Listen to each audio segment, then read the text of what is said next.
But if you're going to actually go and raise debt or raise new equity, which is what we had to do both for the Innovid deal, you better make sure it's going to work. Yeah, for sure. So it's we about the company thing. We hired Bain and did all sorts of stuff, and in the end, it kind of spit out exactly what we knew, which was... Don't you think ever hiring Bain is always a bad move? Like, why do companies hire Bain is what I'm asking. Yeah. Listen, so we've hired Bain multiple times. They have helped us on numerous occasions, but you have to be very prescriptive on, what their scope is. We got into the Adtech business by buying 4C, and we completely screwed it up. When you buy a kind of an immature company that isn't yet at scale, that requires investment, right? And so, so we screwed that one up, and we've since fixed it, but it required a lot of energy, and it also required us to completely invest back in the business. Hello, fellow Daters. My guest today is Bill Wise. Bill is the co-founder and CEO of Mediaocean, the advertising technology platform that powers over a quarter of all global media spent. Prior to Mediaocean, Bill held leadership roles at other ad tech companies, including DoubleClick and Right Media. Bill, welcome to World of DaaS. Auren, thanks so much for having me. I always love intros because it makes me sound so much better and more interesting than I think I really am. So I appreciate it. And yours was very... all the Nobel Prizes that you won and all the other types of things. And yours was very pointed. It wasn't a long one. It was just right to the point. Keep it good, Keep it good. I don't talk about your amazing kids or anything else in there, Well, listen, I mean, you've been at this podcast for a long time. I finally got the invite. So I was clearly on like page 3 of your... we're going through we have a whole thing now to go through the OGs of Adtech. So that's been my goal over the last couple months is to slowly go through the OGs. You're clearly one of them, maybe the OG in Adtech. And for people who don't know, like, what is you're kind of like the system of record in the advertising world. What does that exactly mean? Like, you're kind of the blockchain before blockchain, the ledger, right, of all the different transactions. Listen, they didn't call me Billy Blockchain for no reason. So I always say Mediaocean, the heritage of Mediaocean is like we're more like a vertical ERP than we are an ad tech company. Yep. Because a lot of what we do is what an ERP would do in other industries. You're right? You're consolidating transactions and figuring out where the money goes. Yeah, we're doing all the back office stuff, right? Everything from reconciliation to bill pay, to media finance, integration to whatever your financial system is, payments to vendors, et cetera, reconciling APAR. And so all that back office stuff is what kind of our agency system business was.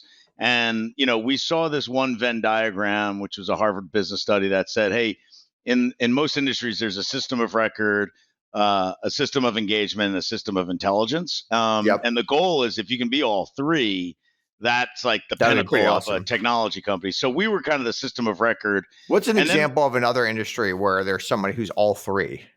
Well, all three is nearly impossible, and there's inherent conflict of interest of being all three.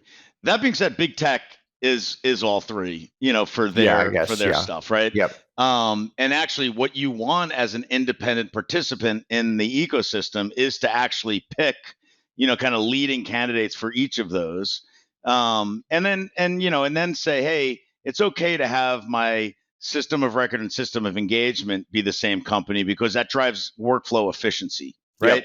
But if you actually have your system of record and your system of intelligence crossover, then, and this is the case of Google, and you're an ad agency, if you use Google for both of those, they will absolutely disintermediate you because they'll gain all the intelligence and use that to drive system of record directly to, advertisers or publishers, whatever. And, this is what the DOJ is looking at. Right.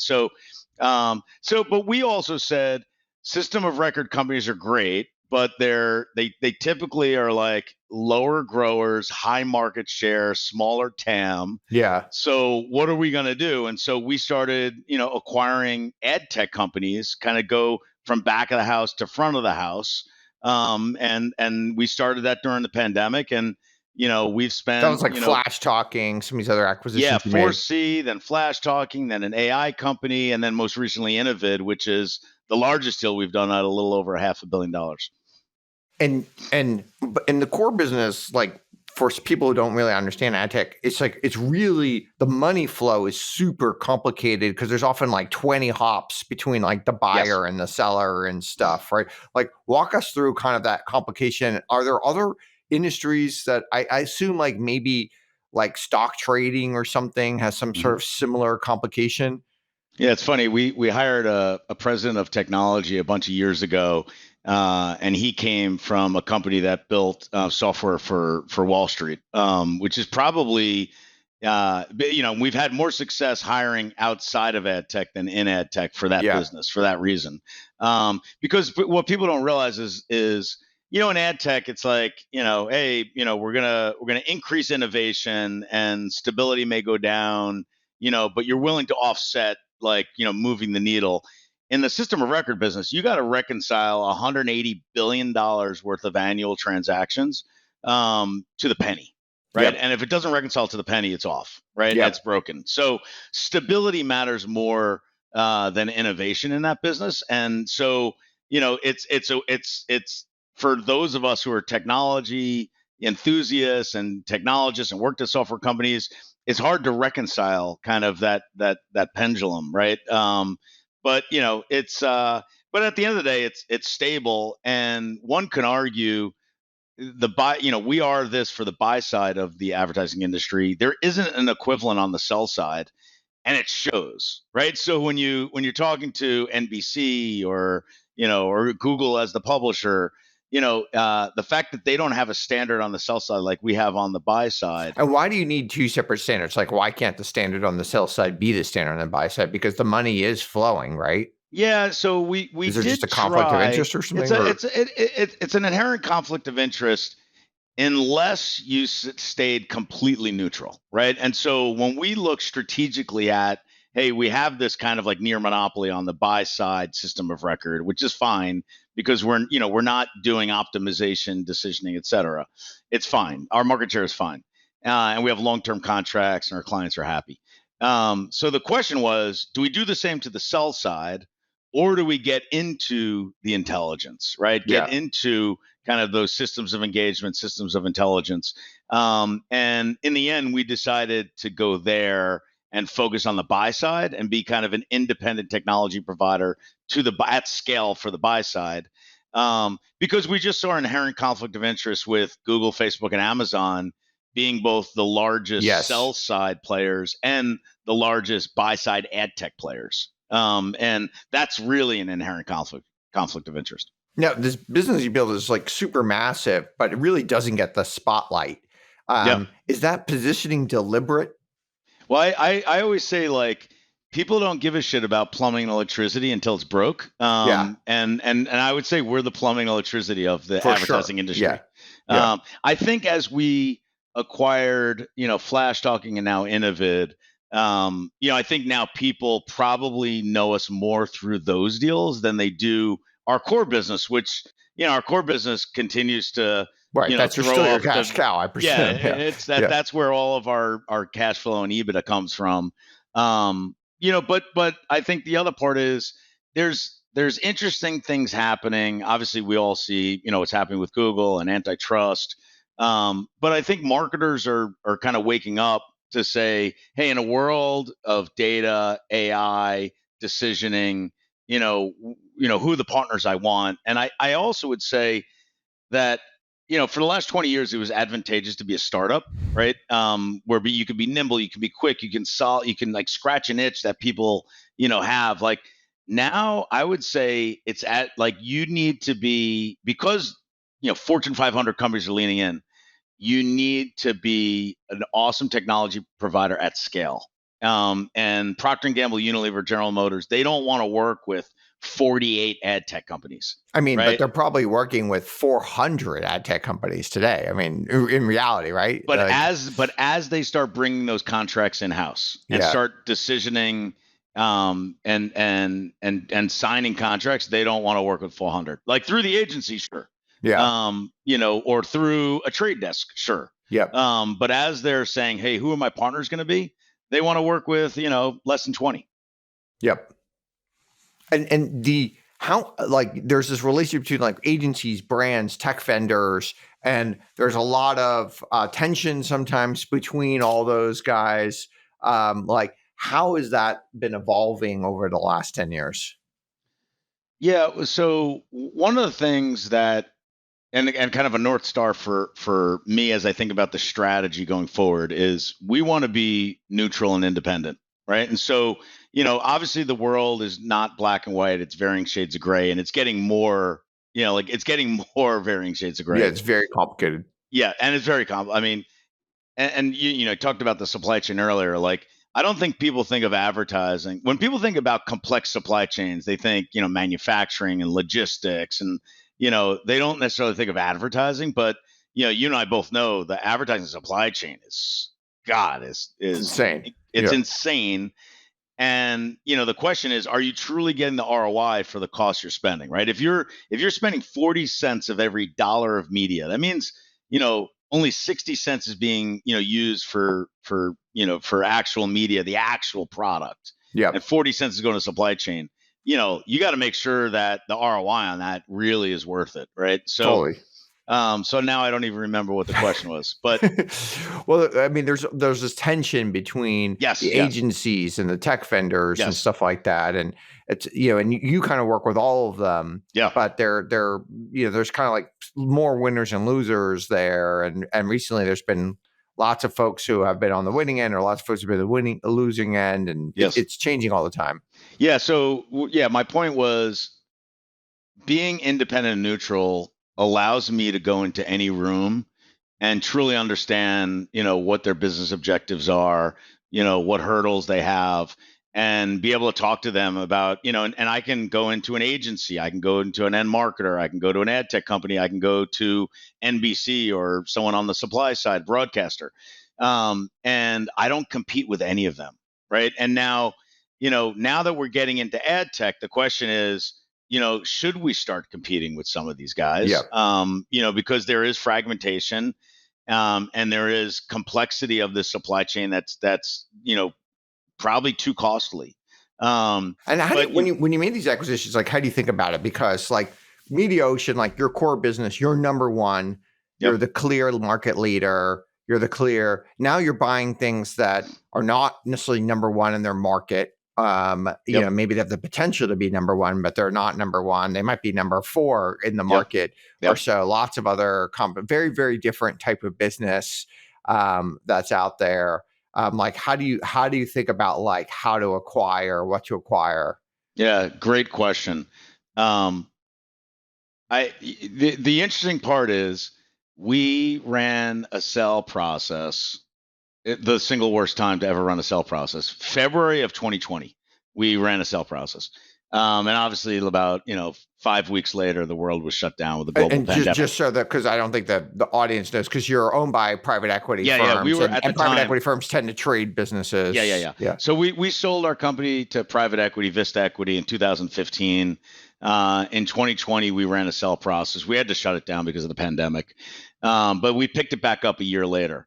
And the interesting part is because we actually started the process and kind of sent out the book, Mhm. people had our numbers, right? And typically companies that are selling their companies, they have like kind of these sell side models, and people are always trying to figure out, all right, where's the bullshit? Because people are kind of on the higher end Yeah. of like what do you think you can do? So a little over a year later, we run a process again, and so people naturally go back to the book from 15 months earlier, and we exceeded all our numbers in a global pandemic. And and I was thinking to myself, there's no better credibility than Totally. running a process, pulling it, and 15 months later actually say, hey, that sell side process that you probably thought was on the optimistic end Yep. of the range? No, we actually not only did we beat it in the middle of a pandemic, we exceeded it. So we ran the sale process, and it was, people were like, oh my God, you've done a great job. We like you. We like the business. It's incredibly successful. It's unique. It's, high market share. We didn't get one offer, but like every single meeting went well. Everyone was like, kind of showering me with compliments. And so I was like, this is unbelievable. So I ended up calling a couple of the Ps that I thought I had the best meeting with. And said, listen, like, what, I don't understand. We had a great meeting with your team, And, one person kind of like summed it all down, which is like, hey, listen, your core business is a phenomenal business. And we see how Vista is going to get their 3x, 20% net IRR. But, we don't see how we are, because you have such high market share in a pretty low TAM market. Yeah. So you can't increase your market share exactly. that much. Yeah. So they were like, but if there was something you can add on to that ERP or system of record, that's a much higher TAM, even if you had smaller market share, but you can leverage the core asset.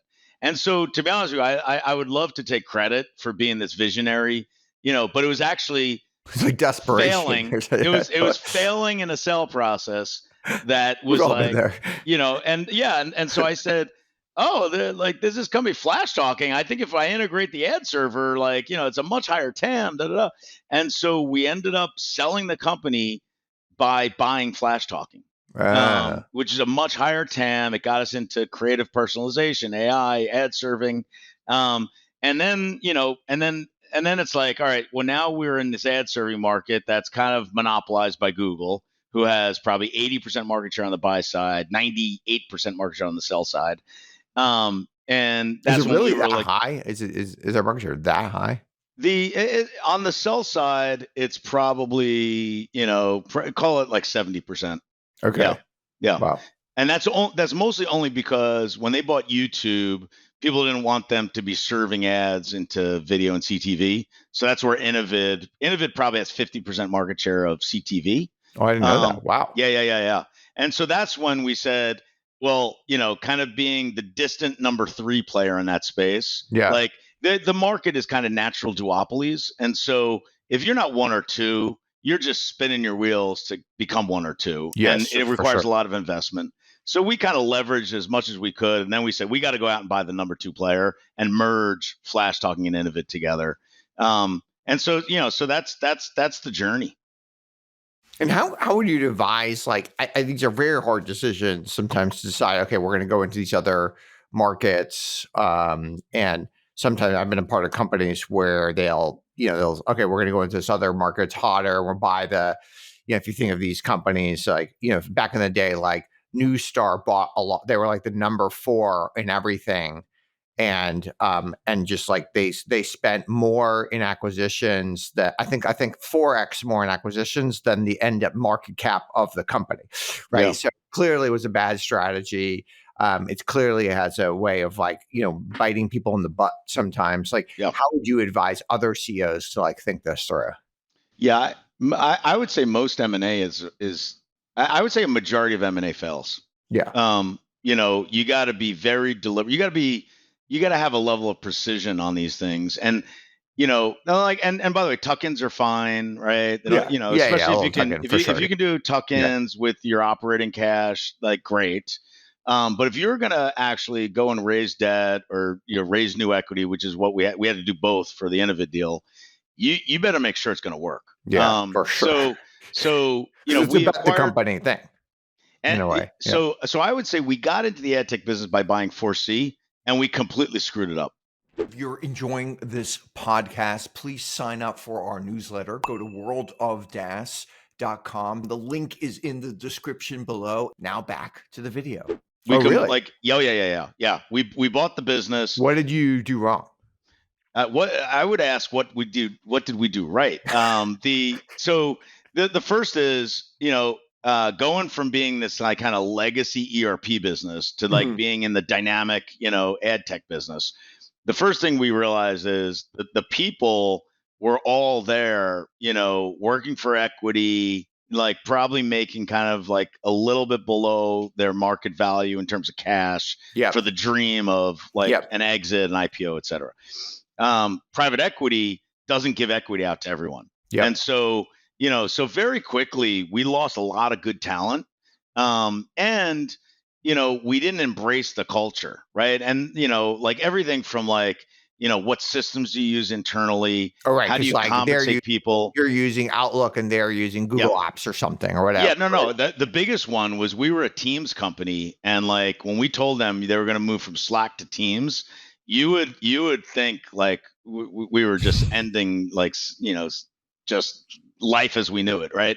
And then, by the way, then we made another acquisition, Flash Talking, and they were like, "Oh, we are not moving off of Slack." And then I kind of like started tinkering around with Slack, and I'm like, "Why are we on Teams still? This is like, we should have listened." So, so we didn't embrace the culture. We didn't understand the attributes. And we also we're leveraging the fact that we were this like major staple in the industry and we can just add this thing on, integrate it in, and people are just going to start using it. Didn't happen, right? And so we ruined the 4C business, and then we had to then reinvest back. We also fell behind the market. The market's moving so fast. We stopped developing at the pace in which the market was developing.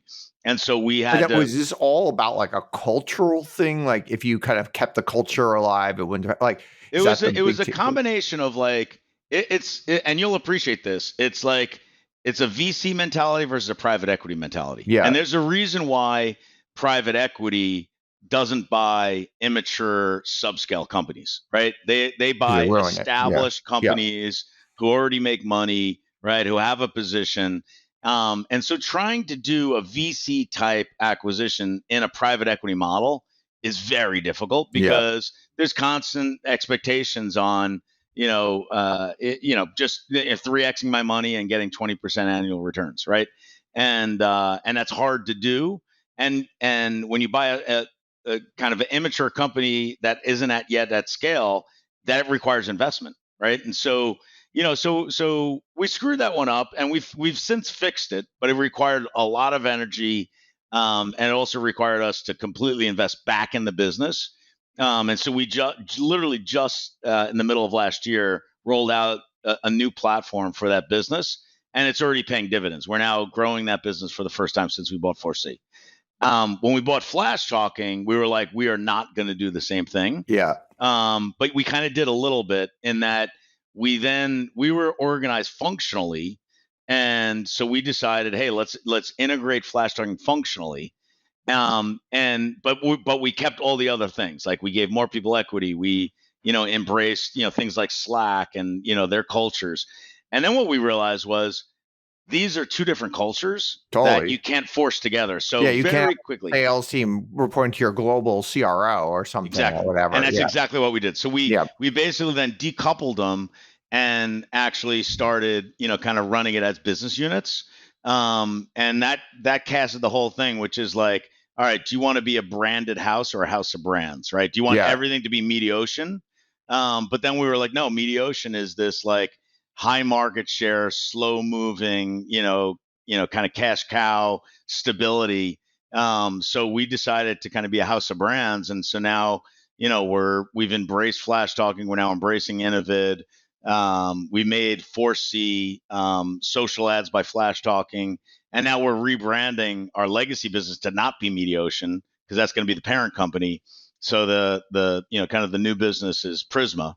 And we've also decided to brand the Adtech business Innovid. So we're going to change it from Flash Talking to Innovid. So interesting. That integration.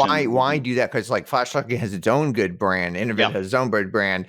So you kind of ruin that Flash Talking brand is probably worth at least $20 million. You kind of take that away if you rebrand. So why do you make that decision? Yeah, well, first Innovid went public, and just kind of the brand equity of going public and being out there. Sure. Innovid also is like the fastest. There's two parts of the market that's growing the fastest. One is retail media, the other is CTV. Yeah, they are synonymous with CTV. We want to be kind of the next generation CTV company, and so we did, we hired Bain and did all sorts of stuff, and in the end, it kind of spit out exactly what we knew, which was. Don't you think ever hiring Bain is always a bad move? Like, does it ever work? Like, you just get the answer either that is right, or do you think actually is good? Why do companies hire Bain? Is what I'm asking. Yeah. Listen, so we've hired Bain multiple times. They have helped us on numerous occasions. But you have to be very prescriptive on, what their scope is, what they're going after.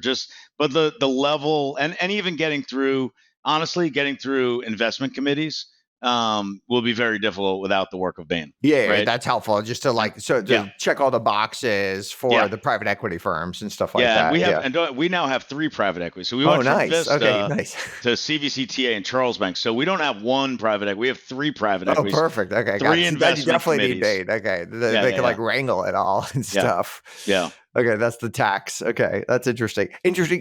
The anecdote when we sold LiveRamp, there's 2 things that the parent company wanted us to do. The first one was to report in functionally.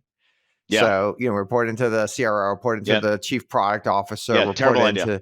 So I was like, and I said, and I was like, oh, that's a very interesting suggestion that you made, parent company, but we'll have that under advisement. And we never did it. Yeah. Thank God. Thank God, because LiveRamp, ended up being a reverse takeover. It never would have happened. That would have never happened. Yeah. And plus, everyone would have left. And then the second thing they said is, oh, you have to use all of our tools. So you're going to be on Outlook starting literally in 2 weeks. And I'm like, oh, that's a very interesting suggestion that you made there, CIO. But we're not going to do that. And they were like, well, you have to do it. I'm like, oh, well, it's very interesting that you suggest that. And we'll take it under advisement. And so we never did that either, actually. We never integrated any tool. We never even got on their Salesforce or something and just allowed us to move faster. Otherwise, people are going to leave and, you got to protect your people. But by the way, that's actually a good point to all your listeners, which is, when you get acquired, there's typically a liquidity event and everyone's happy, but it's actually strong leadership. Like strong leadership has to stand up for their businesses, right? So you as a founder and CEO, when you sold LiveRamp, like you had the fortitude, to be like, I know I just became pretty wealthy, but we got to do what's best for our business, our clients. And you bought this business to get an ROI yourself. Exactly. If you do these 3 things, you're going to kill the company. And by the way, I had that happen, right? with Flash Talking, and because inevitably, when people sell their companies, they kind of take their eye off the ball of the business. So typically, you buy the business, you're all excited, and then you get the first month's results, and you're like, oh, you didn't execute. And so I'll never forget, I had a conversation with the CEO of Flash Talking, John Nardone. And I was like, how do you miss the first month out? And I was like, we cannot have a broken business. And his response to me was like, Bill, you've already broken the business. And I was like, well, that's a little dramatic, John, but in a weird way, he wasn't wrong. Because if you take these guys, because they have to do all these internal meetings and these integrate, if you spend all your time doing that, you can't actually be in the business. Exactly. But we did force them functionally. And then literally within probably 2 quarters, we said, this isn't going to work. And we course corrected. So also being able to admit when you're wrong is kind of critical. Yeah. These things. It's hard to do. Yeah. That's almost the hardest thing to do. Yeah. Now you've also been vocal about these quote measurement monopolies that are out there, and things about attribution. How can we make that better? Well, it's interesting, right? Because if you think about kind of brand safety and viewability, there's kind of a duopoly out there. You have, Double Verify and IS now that Oracle and Moat are out of the business. When it comes to currency, you still kind of have a monopoly in Nielsen. And then you have all these measurement companies, outcome-based measurement companies. And that's where there's massive amounts of fragmentation. And frankly, if you're kind of a small company, I met with a company the other day who's doing incredibly well, growing, 50, 60% a year. They have one client, 60% of their revenue, right? And so you can kind of get that core anchor tenant and kind of grow a business. Yeah. And in the world of AI, if you're just building your business a little bit more intelligently than the incumbents, you can use that to your advantage. And so, I've been mostly vocal about the duopoly of DV and IS, because, we kind of bought a small little company called Protected, that we think is next generation technology. But it's one of those things where, hey, if it's not broken, don't fix it. DV and IS are also both great companies. Yeah, I'm not well-run companies disparaging. for sure. I'm not disparaging them at all. They're wonderful companies.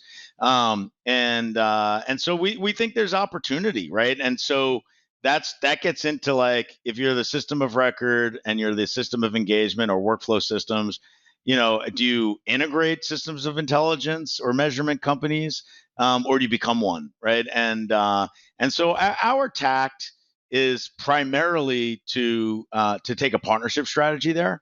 But I do think, and there's wonderful companies. I just attended this conference in the Bahamas that was run by Attain.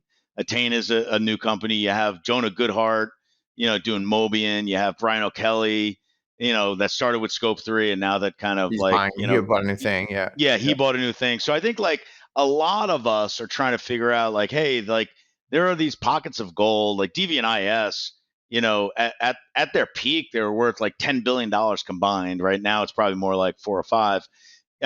That's a tremendous amount of value for someone in the intermediary business, right? Yeah. And what we've seen now is DV saying, yes, not enough just to do brand safety verification. They're going into outcomes and measurement, right? And so they've acquired 2 companies, Sybids, and just announced another one last week. And so so for us, we are partners to everyone, even if we compete with you, right? So DV and IS are critical integrations that we have with our system of record, even though we own Protected, which competes with them. Because measurement, in some ways, like money could flow measurement. And so it's you could say, if this outcome happens, we will pay you an additional X, or we'll give you this spiff, or this, the CTA on this, or whatever it might be. And so then, like, having that somehow integrated with the money flow system has some sort of like power there. Yeah, 100%. And we'll continue to look at it. Innovid did have a business called XP, which, so when they went public through a SPAC, so when they de-SPAC'd, they bought a measurement company. And a lot of these measurement companies, as they're growing, they kind of look and feel more like managed service businesses, like versus kind of true software and data companies.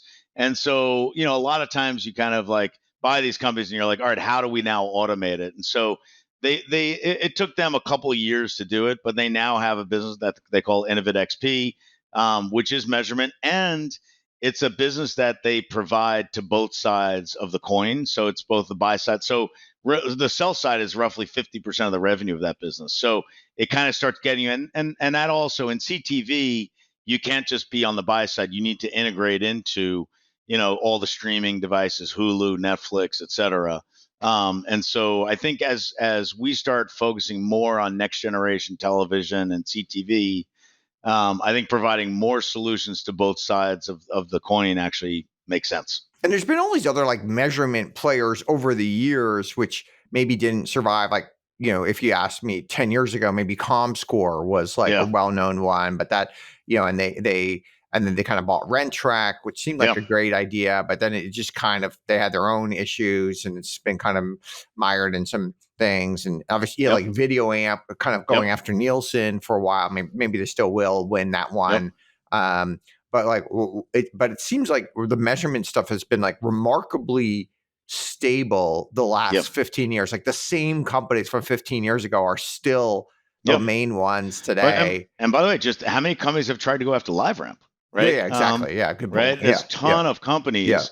And listen, why is that? Like, why? Because like this is a very dynamic market where you think there would be a lot of changes. There would be, and I doubt like the incumbents are able to get us. They're probably on tech that's 3 generations ago, and they probably have other things that are hampering them to move quickly. Like, why are these incumbents so sticky? Well, and by the way, I don't know if you knew this, but we took a flyer on Videoamp. So we own 10% of Videoamp about 10 years ago. Oh, I didn't know that. Okay. Yeah. We liked what they were doing. They at the time they were like a video DSP that that wanted to get into measurement.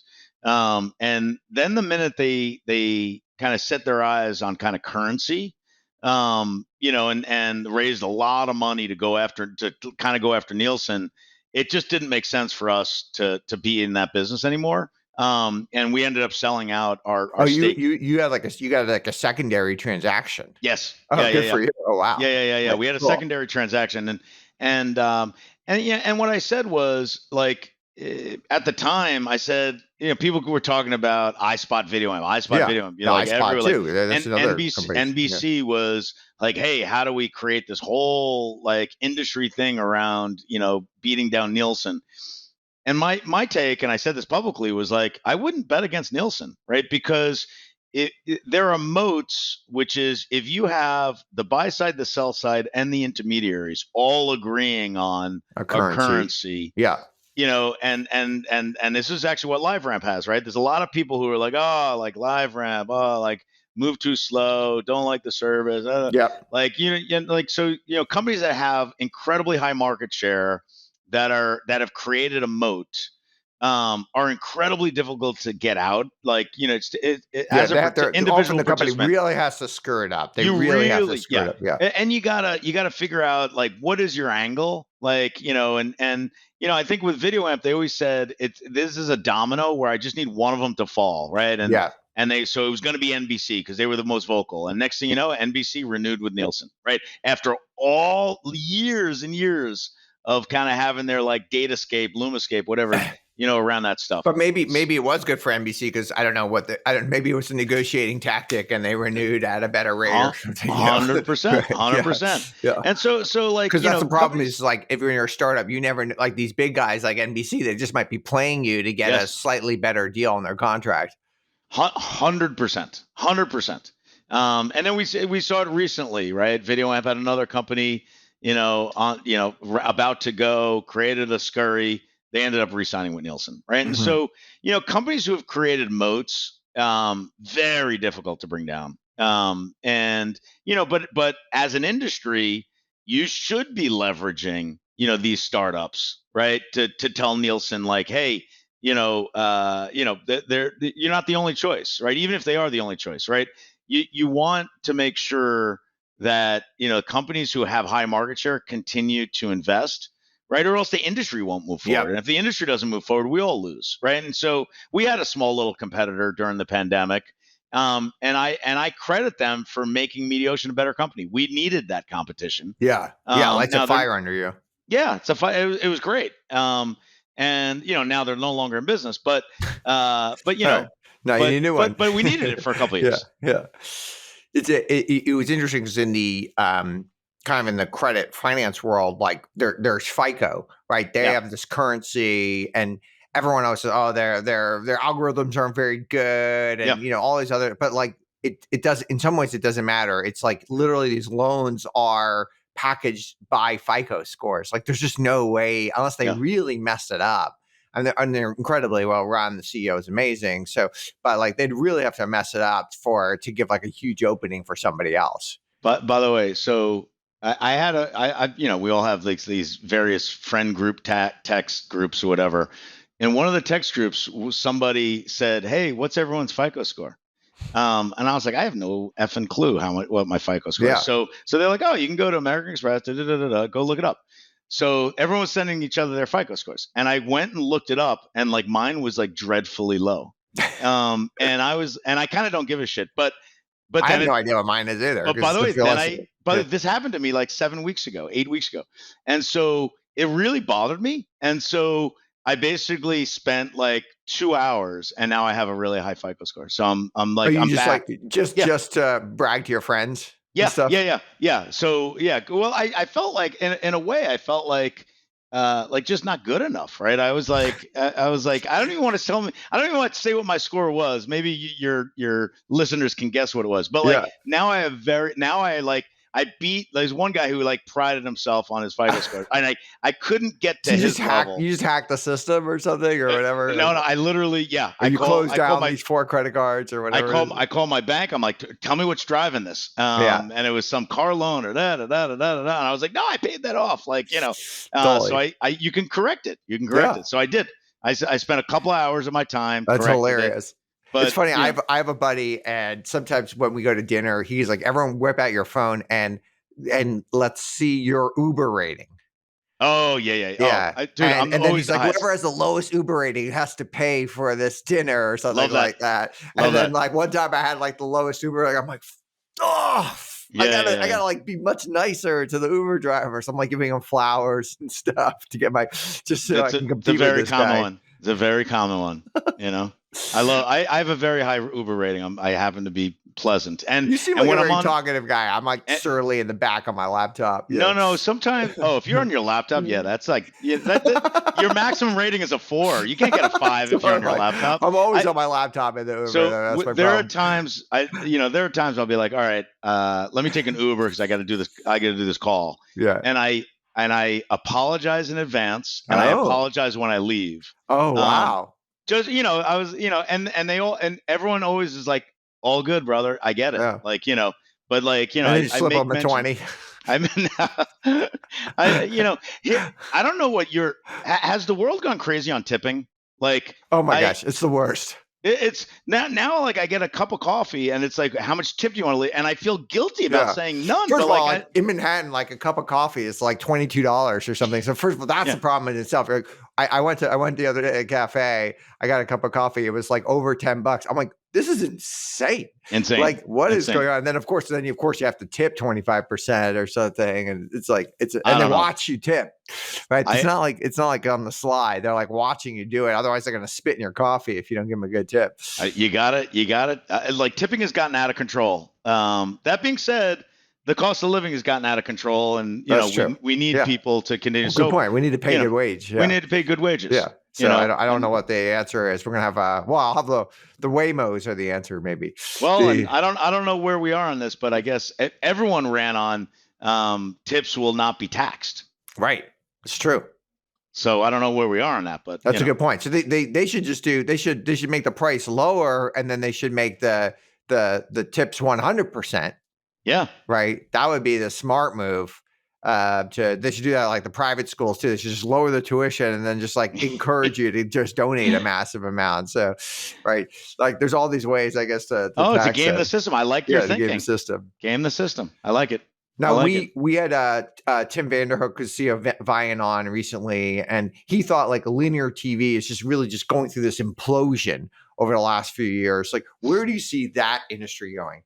I love me some Tim Vanderhook, but he comes out with his like audacious sayings or whatever. By the way, he has the best branding. His ticker is DSP. No. So I mean, that's so brilliant. Like, what a brilliant marketer. Okay. Yeah. So first off, his ticker is DSP. Innovid's ticker was CTV. Oh, that's a good ticker too. Wow. Okay. But here I'm going to go on record as saying terrible strategy. Oh, really? By the way, those companies are both trading below. They were like, Salesforce is CRM. I mean, that's worked out pretty well for them, I think. Salesforce is the exception. Like you want the association to be with the name of your company and the brand, right? So it's like, oh, it's Viant. What is so? Let me just VIA. Like, no, it's DSP. What the hell is that? Like, so those of us in the industry think it's cute and it's nice and it's awesome. People who are stock traders who have no idea what the company does, or very limited, like don't even know what a DSP is. They don't know what DSP means. Yeah. So I would argue, like, and I've been thinking about this because I love CTV. I loved like when they first came out, I had the same idea. Phenomenal tickers. I think they're both trading below their IPO price. I go on record as saying if Mediaocean goes public, we're not going to do cute. We're going to do something that represents Mediaocean. Interesting. Okay. Yeah. So like the MSFT for Microsoft, that's the better strategy than software or whatever a soft could be or something like 100%. That. Okay. And I agree. I think Salesforce did a wonderful job being like, we're not not this, we're not that, like it's software as a service, CRM, like, so they pushed the CRM and I thought it was they did a great job. I think that's the exception, not the rule. Don't be cute. Interesting. If you're not a 30, 40, $50 billion company, don't be cute. Like, you want name recognition. Viant, do something that. And if you're not a 30, $40 billion company, should you even be going public nowadays? Well, it all depends on your investor base is, right? If your investor base, like, private equity buys and sells companies for a living. They have to exit, right? Yeah, but they have other opportunities for other private buyers to buy it. And you get to a certain level. Like if we're expecting Mediaocean to be worth, 6, 8, 10, $12 billion, like there's a limit on the number of companies that can pay that price. Yeah. So at some point You just you have no have to go choice. down the down the path of Okay. IPO, right? Yeah. But anyway, It's so tough to be a slower than 10 billion market cap yeah, public company. It's just so hard. even with like small cap Nasdaq, like if you're worth under $1 billion, it's like you're not going to get the analyst coverage. You're not going to get Yeah. I don't think you'll kind get of it supply. under 5 or 10 billion nowadays. Yeah. No, you got to be. It used to be like, hey, you get to $1 billion, you have, and you're a high grower. Yeah. Now it's like you got to be worth at least 5. I think you're right. 5 billion is the low end Yeah. of companies that should go public. Yeah, it's really, really tough. But getting back to Timmy Vanderhook, people have been calling for the death of linear television for years, and when Mediaocean, the inception of Mediaocean, which was the merger of DDS and MediaBank, which is the venture funded company I was running, we've collectively been processing $70 billion of television for 15 years now. Yeah. And people have been calling for the death, and hey, his eyeballs shift, it's going to shift. Guess what? It hasn't. It was 70 billion 15 years ago. It's 70 billion today. So the eyeballs are shifting, but the dollars are steady. Because it's the most effective, like other than search, it's the most effective form of advertising. It's sight, sound, and motion. It's upper funnel. You can elicit emotion. You can drive sales. It's tonnage. It's brand marketing. But you can do that in marketing. CTV too. You don't have to do it on linear TV. Yes. And linear TV is, I mean, I don't know anybody under the age of 65 that watches linear TV. I'm sure there are some people, but I don't know anybody. I've never met anybody under the age of 65 who's buying linear TV. But by the way, I had this, I did this class, and I was like talking about like who the top actor was on primetime television last year. And Rob Lowe? So people start talking like Rob Lowe and Grey's Anatomy people, this and that. No, the top actor in terms of ratings was Lamar Jackson.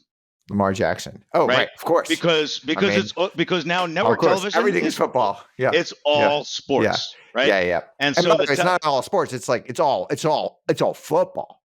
Nobody watches the NBA even.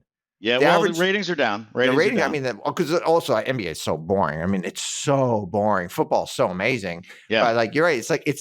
It's like 99 of the top 100 is football, and most of it's NFL. Maybe a few great college football games on there. No, college football is there. Yeah, but of course, I bet who doesn't want to watch Lamar Jackson? I mean, the guy is amazing. Like I love watching Lamar Jackson. Amazing. Yeah. And by the way, you just moved to DC recently, and so like I can watch them live. Yeah. Though I prefer the Commanders, Jaden Daniels. Like I mean, these are amazing athletes. Year.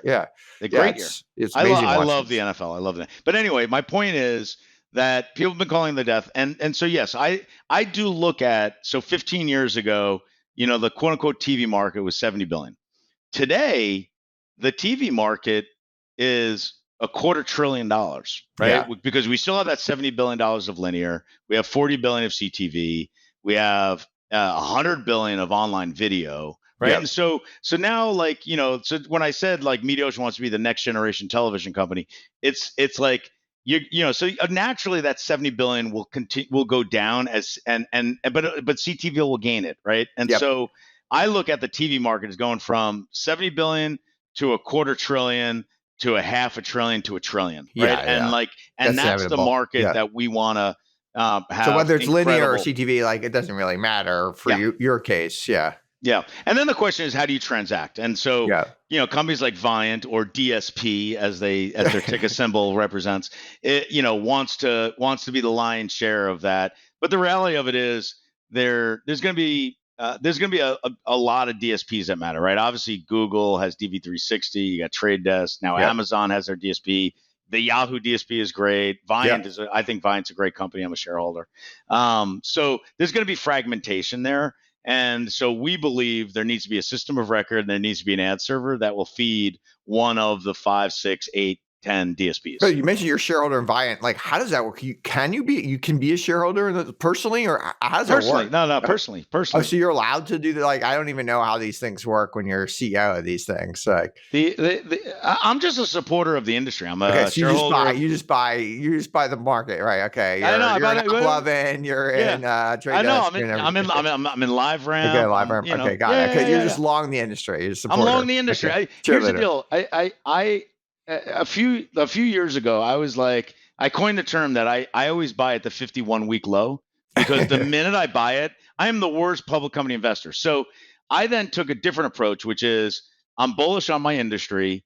So I'm just going to start buying, companies that are public companies that I think are good. But you buy them individually rather than like because like I don't even think there's a good there's not like a good ETF to buy Adtech. No, not at all. Yeah, not at all. Yeah. I think Terry Kawaja wanted to do something. Yeah, like I don't that. know why there isn't. There should be. There probably should be. It would have been a good one.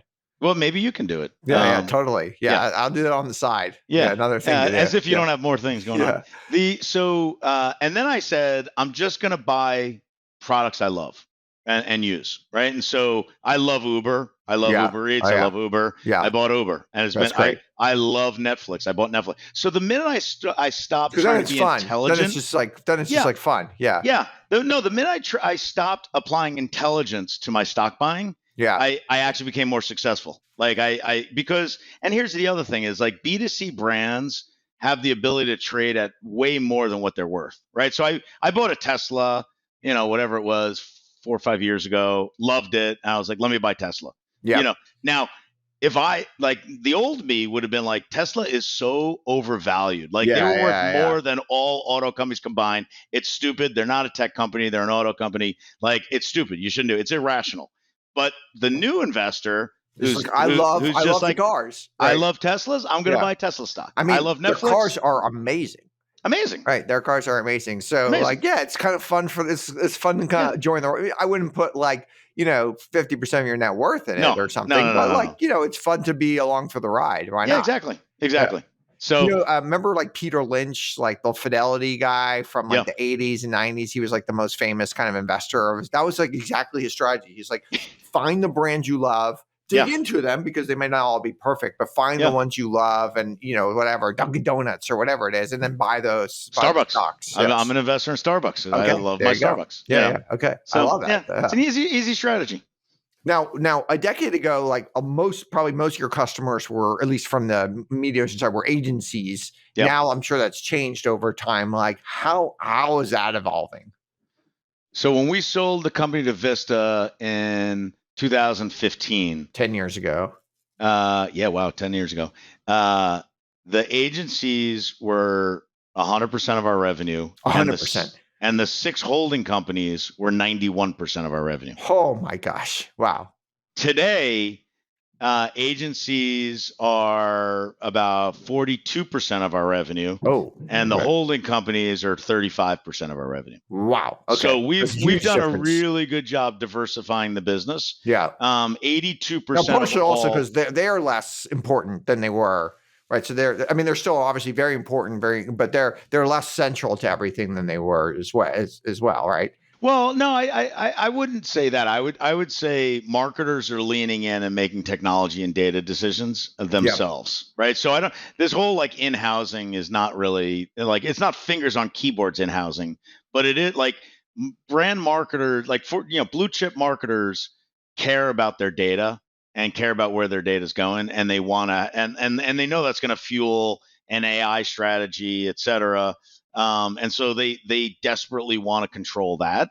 But agencies continue to be fingers on keyboards. They continue to ride shotgun on these decisions. They have to interoperate, and so I think it's become more complex. And I think agencies have a great opportunity right now. The companies that are embracing AI, identity, audiences, data, like Publicis, are crushing it. Yeah. And now Omnicom, Group M, Dentsu, very quickly following path, and I think pendulums will start switching there. Yeah. Interesting. All right. A few personal questions. The first, we were talking about this before we started taping. Why is Walter's hot dog the best hot dog in the world? You and I both have an affinity for Walter's hot dog. It's so good, right? So Walter's hot dog. So those of you, I lived in Larchmont for 2 decades. Auren grew up in Larchmont, and so so a lot of times we'd have a lot of conversations about Walter's hot dogs, which is an establishment. Yeah, it's right across the street from the high school. So if you go to the high school, you just like walk across the street, give yourself a hot dog. Single best hot dog in the world. Yeah, by far. Yeah, by far. And it's not even close. They slice it down the middle. Yeah, which I think is part of like, and no one else really does that for some reason. I don't know why. It's like not that hard to do, but it's the key to making the flavor go. Yeah, it's an extra step in the process, you know, in the supply chain of expensive. Making, but it's also the secret sauce on top of splitting the hot dog down the middle. You know, better mustard. And, So now listen. So I've since moved on from Larchmont, as have you. I probably lost 5 pounds just not being near Walter's hot dogs. That's a good point. So there's pluses and minuses of Walter's hot dogs. Yeah. All right, 2 questions we ask all of our guests. What conspiracy theory do you believe? Oh my God! I really wish I had looked at the questions before. I know, yeah. You're a bad guest because you didn't I'm a terrible look guest. At all the questions we sent you ahead of time. What conspiracy? By the way, can you give me an example of like some just to start? Get my brain some thinking. People will, they'll talk about the UFOs, the JFK, right? But then some people will have like, the big food is against us, and they're making us eat all this crap, or everyone's got their own kind of conspiracy. But there's Adtech conspiracies, right? There's a Google conspiracy, right? There's lots of little ones. College, So I gotta really think about this. But I was actually thinking about it literally last week, just about like AI, and I kept thinking I was thinking there should be kind of some sort of Bill of Rights around AI, but it would have to be a global Bill of Rights, right? Because I think AI could be the greatest thing ever. It also could be a threat to humanity. And then I was thinking, God, wasn't it great back in the day when people trusted the government as opposed to today, where like the government would just work on shit behind closed doors, not tell anyone about it, and you actually trusted them to do that because it was the right thing. Like the Manhattan Project or something. Yeah, exactly. Yeah. So I think like to a certain extent, like I think there's a lot of conspiracies that I do believe in, and it's mostly because we had trust around institutions and governments. Yeah. That we no longer have today. And competence. We had competence. We had a lot more competence. And in a weird way, transparency isn't necessarily the best thing when it comes to certain people that you trust working on something that could be, I for one was like, obviously there's gain of function research happening at the Wuhan virus, and obviously that's where COVID started from. But at some point, and because it's like duh, but at some point that was a conspiracy. So I guess that's the conspiracy. It started as a conspiracy. It started as a fringe belief, but now I feel like 90% of people in the U.S. believe it, right? Yeah, it's no longer fringe anymore. Yeah. So because I didn't do my homework, I'm going to use that. But I actually think there's a lot of conspiracies that I kind of believe in. Yeah, totally. There's a few I have, but they might get me fired as a CEO, so I can't say them publicly. All right, last question we ask all of our guests: what conventional wisdom or advice do you think is generally bad advice? Oh, it's bad advice. You took me for a loop there. Like I actually got into a little squabble of the great Professor Galloway, because I'm a passionate guy and I think passion's great. And he challenged, he threw out a challenge, which was like, the only people who tell you to follow your passion are like rich, successful people. And then I started thinking about it. Like, I didn't follow my passion. I studied accounting because I went to college right after the recession of the late 80s, and the only people getting jobs were like teachers and accountants. And so even though I hated accounting and it brought down my GPA because I wasn't very good at it, I became an accounting major because I wanted a job. And then that accounting major, necessity breeds some invention sometimes. Yeah. And then I became a CPA because that's what accounting major is supposed to do, and it's a really hard professional exam. And then it took me like years to get rid of the CPA because I was an accountant. Then I joined an internet startup in the mid 90s And nobody really had any financial acumen at the time. And so I kind of rose to prominence because I actually knew how to run a P&L and what it meant. And like these media businesses where you were paying publishers 70% was never going to make money. And so, so I actually didn't follow my passion. I actually learned something that would get me a job. And so I think that's the one is like, I think that like it's one thing, don't follow your passion, but it's other ways like don't be in a business that you don't like either, right? Like you probably worked with good people that you enjoyed, mostly, and But I also say, when I used to say it, is like you can be passionate about an industry, you can be passionate about your clients, you can be passionate about your colleagues, you can be passionate about if you're an IT guy, you can be passionate about the things you do in IT and engineering. So so following your passion is like you have to love what you do. I always say I spend more time with the people I work with just by the math, right? Yeah. Of like, even if you don't work that, like if you just work like 9 to 6, you like just by the function of how much sleep you need, and then you end up spending more time with the people you work with than you do your family. And I love my family. Yeah. So I better love what I do. Totally. Yeah. Yeah, absolutely. All right, this has been great. Thank you, Bill Wise, for joining us on World of DaaS. I follow you at Bill Wise on X. I definitely encourage our listeners to engage with you there. This has been a ton of fun. It's been great. Thanks, Auren. Thanks for listening. If you haven't already done so, please subscribe to World of DaaS wherever you consume your podcasts, YouTube, Apple, Spotify, and more. And please help us get discovered by leaving a review. And check out worldofdaas.com. That's worldofdaas, DAAS.com. And of course, connect with me on Twitter at Auren. That's AUREN. Would absolutely love to hear from you.